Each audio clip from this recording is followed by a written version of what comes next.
Hi, everyone. I'm David Goldberg, and I'm the founder and CEO of Founders Pledge. Today, I'm going to talk to you about why we're so bad at doing good. Now, I want to apologize in advance. I normally give this presentation in front of a live audience, and I tend to wander around and point and gesticulate. So if I wander off screen, that's why. I'll try my best not to. So I want to start by painting a picture of the world. It's a pretty bleak picture, but it helps to set the context of the environment in which we're actually operating. Today, 21,000 people are going to die of hunger. It was the same yesterday, and it'll be the same tomorrow. Currently, there are 71 million people forcibly displaced from their homes. This year, 836 million people are going to suffer from neglected tropical diseases. And saddest of all, 1.5 billion people are going to live in extreme poverty their entire lives. This is the world that we live in. And if this is the case, why is there only one Elon Musk? Now, Elon is a divisive figure. So if you put Elon, the character, aside and focus on Elon, the entrepreneur, the innovator, the change maker, he becomes a really interesting use case. Imagine if instead of one Elon, we had 6 or 9, or instead of 9, 36, or instead of 36, 144. Imagine what we could do with an army of Elons. Now, I bring this up because Elon's an entrepreneur, and entrepreneurs solve problems. But that's not just what Elon does. It's not what the best entrepreneurs do. It turns out the best entrepreneurs solve the biggest and most systemic problems. So in other words, we need more Elons. Now, you all are here, you're great entrepreneurs. So the question is, why aren't you sort of solving these big problems? Well, you're already building a business. So finding the time in the day to see your family and to sort of live your life already takes a backseat to building your business. So how can sort of impact and affecting these sort of crazy numbers of people who are living in poverty and are suffering from neglected tropical diseases really factor into that equation? So you might say logically, well, I'm building a business and I want to do good. And so if we put together this handy Venn diagram, you have doing good on one hand and building business on another. The intersection is doing good while building a business. And this is a really interesting idea that maybe we should interrogate a little bit. And so I want to explore some perhaps reasonable assumptions. And the first reasonable assumption is maybe we should just start a CSR department within our company because CSR is the answer. But it turns out that CSR is usually an afterthought. Unless a business is sort of purpose-built, aiming to have impact from the first instance, CSR is an afterthought. It becomes often this sort of under-resourced, misunderstood, and unempowered appendage to the rest of the organization that seems a bit like virtue signaling in the vast majority of cases. So absent a mandate from really high up and a proper budget, it's unlikely to have meaningful effects, and it kind of is a suck on time. It doesn't really align with the reality of most startups who are really time and resource constrained, who are getting their employees to work 125% of the time that they've agreed to, and are building fast and don't really have the capacity to deal with this extra thing. And often CSR has really serious unintended consequences. I want to sort of focus on an example. Normally, I'll ask the audience, who is this handsome man giving shoes to kids in low-income countries? And someone will invariably scream out, well, that's the founder of Tom's, Blake Mycoskie, and you'd be right. Blake is the chief giving officer of Tom's, set up in 2006. They've given away 50 million pairs of shoes in 70 countries. And you might think that that's incredible. But the most incredible bit is Bain bought a controlling stake in Tom's a couple of years ago for $625 million. And Blake, the founder of Tom's, became really wealthy really overnight. And as the chief giving officer, he was making money and doing good. Beautiful story, except not really. So in 2016, 10 years after they started, Tom's commissioned an impact review. They did a randomized cluster trial in El Salvador, and what they found was that their best intentions actually didn't lead to really good outcomes at all. They found that their 50 million shoes actually had no effect on shoe ownership, no effect on general health or foot health, and no effect on self-esteem. Actually, quite to the contrary, there were negative outcomes. And in this case, their programs did harm. Now, this wasn't their intention, obviously, but what they found was that by giving away free shoes in economies that produce shoes, you disenfranchise local producers and really dangerously hurt vulnerable markets, creating extreme volatility. It created cycles of dependency such that 79% of children surveyed said, others should provide for my family's needs. And most importantly, when you're one of the 1.5 billion people who live in extreme poverty, less than $3 a day, and you're starving, you can't eat shoes. So, to Tom's credit and to Blake's credit, they actually addressed their impact issues as soon as they found out about them. This is the hallmark of a good business, iterating fast. And they started to produce in local economies, which is great. They built new sales models focused on better programs and considered externalities, and started doing site correction and birth training training for birth attendants for mothers. And they really sort of did a 180 here, which is really commendable. So it turns out starting a CSR department and having it actually do good in the world is much more difficult than it might seem at first. So let's cross that out as an unreasonable assumption and look at our second, perhaps, reasonable assumption. Let's just leverage the team to support local orgs and charities. In other words, we can help with our brains. But it turns out charities are really complex, like businesses. Understanding them takes time, and there are often legacy systems that you have to contend with. So think about it in terms of like you want to come in and try to really understand an organization that's been around for a long time, that's been trying to do their work really effectively for many, many years, and you come in maybe 1 or 2 days a quarter, if you're lucky, call it 5 days a year, 6 days a year, without real understanding until maybe you get to the final couple of days of the year. It would be like having an intern 4 days a year that comes in once a quarter. It would, in essence, be like this. Cats jumping around crazily asking for food. Now, with best of intentions, this is what happens. So, turns out, let's not maybe use our time and energy and help with our brains with things that we don't really properly understand. And it's often also not the best use of your resource when you consider the opportunity cost of your time and your employees' time. Engineers and product managers and hiring managers are all high cost. And maybe it would just be better to donate the value of their time instead of getting them to volunteer. And it turns out Band-Aid solutions really rarely help. And as I've tried to demonstrate, can be pretty counterproductive. So in other words, you're running a commercial business, keep the main thing the main thing. So let's cross out that also unreasonable assumption and look at our third, perhaps, reasonable assumption. And this is, I should just donate to charity because all charity is good, and that would be a good thing to do. So assumption 3 is all charity is good or the same. Now, my job is to talk to entrepreneurs. I do it all day, every day, throughout the year, hundreds and hundreds of entrepreneurs per year. And I get the same 3 questions in sort of varying wordings. And they are something like this. First is, well, are all problems equally important? And if not, which are the worst problems? And then, if we know what the problems are, what are the best, most effective interventions? And then once we figured that out, can you actually even trust these implementing organizations? Isn't there fraud and graft and sort of charity malfeasance? We've all heard the horror stories. Isn't this true? And the answer is sort of a mixed bag. But what it tells us is that this assumption is wrong. It's not that all charity is good or the same. It's that some charities are way, way better than others. And so I want to illustrate this with some audience participation. Now, you're going to vote here, and I want you to think like an investor. Think like you're an angel investor, or you came into a lot of money and you want to preserve it for the long term. And you have 2 investment opportunities, Fund A and Fund B. They're like for like. They were just sort of allocated differently. Fund A returns 4%. Fund B returns 11%. They compound annually, and you have $1 million to invest for 10 years. I would like you to vote which fund you put your money into, Fund A or Fund B. I'm going to skip ahead, assuming that you're all very rational, smart people, and you've chosen Fund B, which would be the right choice because it returns double what Fund A does, $1.5 million compared to almost $3 million. Now, it's the difference between a small pile of money or a very large pile of money. It's a 2x difference.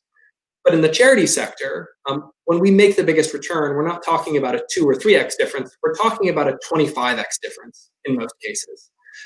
Here on this list, we have treatments for or interventions for HIV/AIDS in low-income countries. The x-axis is a hybrid metric called a DALY, disability adjusted life year. Doesn't matter what that is, aside from thinking about it like a unit of impact.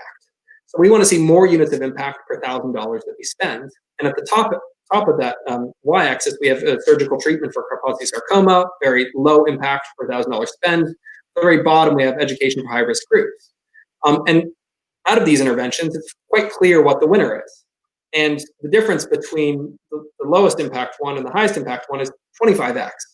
So it's clear that you don't do the surgical treatment for Kaposi sarcoma, you do education for high-risk groups. So when you think about charity in the same way that you think about investing, you analogize make the biggest return to make the biggest impact. So how do you do that? Well, that's what we do here at Founders Pledge, and we've developed a pretty interesting quantitative model that's based on data. And we follow it pretty intently. So we take a top-down approach, and this is all very straightforward business logic. And I'm going to talk in business terms throughout sort of the course of this, but they relate to this charity sector. So we start at the focus area. This is like the cause area that you might think about working within. And we care about issues that have really large scale. In other words, they are very important. They affect a really large number of people. You can think about this like your TAM, your total addressable market. We care about issues that have tractable areas that have tractable solutions. That is, if it's a very large total addressable market and we do something positive within it, will it actually work well? And then we focus thirdly on neglectedness. Now, neglect is really important because it actually represents sort of the on the margin value that you can deliver. So if you have a really large scale issue that also has tractable solutions within it, if it's not neglected, then it doesn't really add much additionality to the work. So we care about things that relative to their scale and effectiveness actually are receiving less funding than others. I'm going to get into a very quick example looking at the difference between HIV and mental health in low-income countries. On the top half of this slide, you have the actual disease burden, the amount of sort of impact reduction that each of these issues has per year. HIV costs about 81.5 million disability-adjusted life years per year, and mental health costs about 184 million disability-adjusted life years per year. So it's basically double. Yet, on the bottom half of this slide, you see that HIV spending in the same region is 50 times larger than mental health spending. So you have nearly $7 billion going into HIV/AIDS for an 81.5 million DALY burden, compared to $136 million going into mental health, relative to $184 million DALY burden. This is disproportionate in every sense. So this is why scale and neglect matter, because we're focusing perhaps on the wrong thing. So once you've drilled down into the focus area, then we look at sort of the intervention level analysis. And here we look for evidence. This is our data. So data in startups is number of users, dwell times, click-through rates, lifetime value, sort of cost of acquisition, all of the stuff that you build your businesses on. We care about in the charity sector, except it's much more difficult to find this evidence in the charity sector. We rely often on randomized control trials or pseudoscientific trials or randomized cluster trials, as I mentioned in the Tom's example. We care about evidence. And we care about evidence because it tells us something about how the world has changed as a result of an intervention being implemented. So an outcome is how a person has been affected by something and by how much, compared to an output, which is what most charities talk about. An output is the number of wells drilled, or the number of families who have access to water, or the number of people who have been affected by an intervention. And an outcome tells us about how their lives have changed as a result of it, positively or negatively. It's the thing that we ultimately care about. It's impact. And outcomes need to be counterfactual. And this is why evidence is really important, and RCTs are really important. Once we've gotten to sort of evidence and outcomes, we care about cost effectiveness. This is for every $1,000 spent, or $10,000 spent, or $1 million spent, how many people are affected, and by how much are their lives improved? This is a sort of quantitative function that allows us to compare like for like in the charity sector, in the same way that we can sort of compare dollar returns in the commercial and investing sectors. It allows us to make better decisions. And once we've drilled down from focus area to intervention, now we look at charities. And charity, this is a pretty standard due diligence until we get to the last metric here. So we care about organizational strength, the track record of the team, how well they've historically done their jobs. We care about the transparency that that organization operates within. Are they willing to be really radically transparent with their data and share with us the good, the bad, and the ugly? If charities only tell you good things, they're hiding something from you. It's the case with us. It's the case with every charity.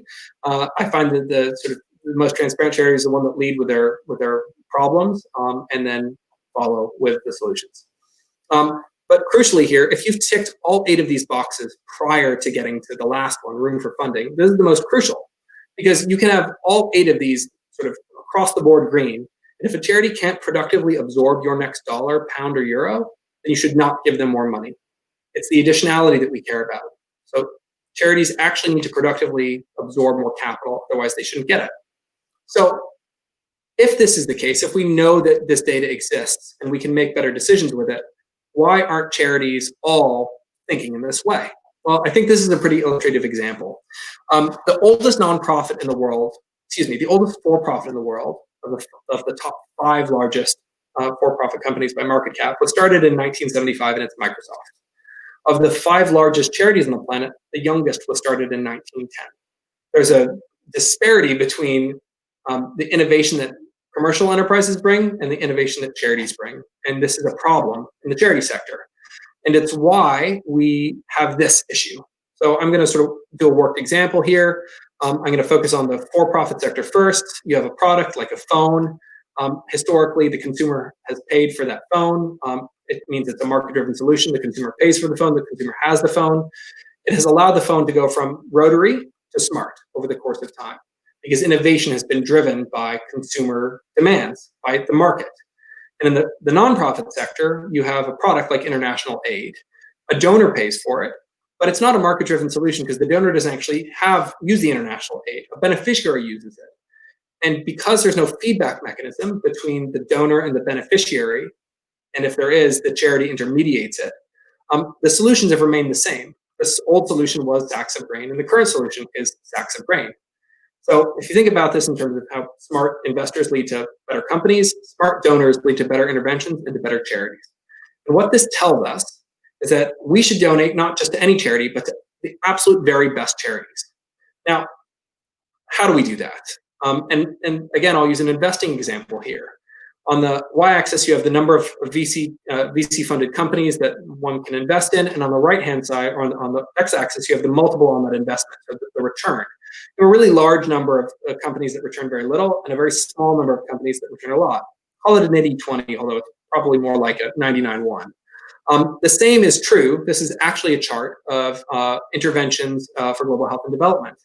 And what we see is that there's a very small number of interventions that do more impact per $1,000 than everything else. So the far right tail of this graph is where the vast majority of the impact happens. So impact follows power law. It's really important to consider this when you think about the fact that there are 10 million charities on the planet. How do you navigate this sector when we now have learned that strategic giving is the difference between making a donation and doing some good, having a real quantifiable impact on affecting the context of the world that I said at the beginning of this presentation? How do you do this? Well, we have a solution. That's why I'm here. Founders Pledge is a global community of entrepreneurs finding and funding solutions to really urgent global challenges. We're global, and we represent, our members are some of the founders of the best tech companies on the planet. Here are a number of them. I'm very proud to see Treasury on this list, and a bunch of other speakers over the course of the conference are also members of Founders Pledge. Now, why are these people here? Not every founder. Why hasn't every founder joined Founders Pledge? Well, that's a great question, and one maybe you can help me answer. Founders Pledge is unique because of the way the commitment mechanism works. So our community all has the same skin in the game. Everyone who joins Founders Pledge has to make a commitment. That's an if-then conditional statement. And the statement is this: if you make money selling your business, then you donate a meaningful percentage of what you make to social causes of your choice at that point. This is skin in the game, and it makes our community unique in the world. And what we do as an organization is elevate the impact of entrepreneurs. We get people to commit in the first stage, where they commit a percentage of their future wealth to charity, so that our entire community is the same. We then host events. Last year they were all live events. This year they're mostly digital events and sort of online convenings. Last year we did 75. We bring together our members, our experts, thought leaders, politicians, thinkers, policymakers, academics to explore evidence-led impact strategies. And then finally, we've built some infrastructure for impact, the plumbing of the charity sector. So we have an in-house research team that does charity sourcing, vetting, diligence, and impact analysis, so we can help you to navigate this part of your journey much more effectively.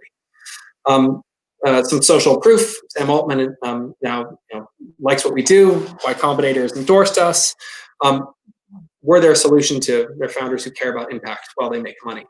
And the proof is in the pudding. So since our launch in 2015, our community has donated $446 million to the charity sector and pledged another $2 billion on top of that. We have 1,430 members from 35 countries. We've written 530 grants to 130 charities, and we're deploying capital faster than the average charity. Some more social proof. David Goldberg, TransferWise, for the people who support him and his giving. And here's the crucial bit. We have a 100% model, which means 100% impact forever. No fees, no costs ever. Our entire running costs, everything we do is paid for by a small group of donors so that we can deliver 100% impact for all of our members. Truly, 100% of every dollar goes through to the charities of their choice. So here's the upshot of the whole presentation. Giving to charity is actually quite easy. You could all do it now. By the time I close this presentation, you can Google best charity for X, find 1,000 results online, click through with a couple of clicks and donate, and be done with it. But doing good is really hard, and it's why we're here to help. So if you're interested in learning more, getting in touch with us, joining Founders Pledge, you can do so by going to our website, founderspledge.com, emailing me, david@founderspledge.com, or talking to people who are part of our community. So thank you for listening and enjoy the rest of your conference. Bye.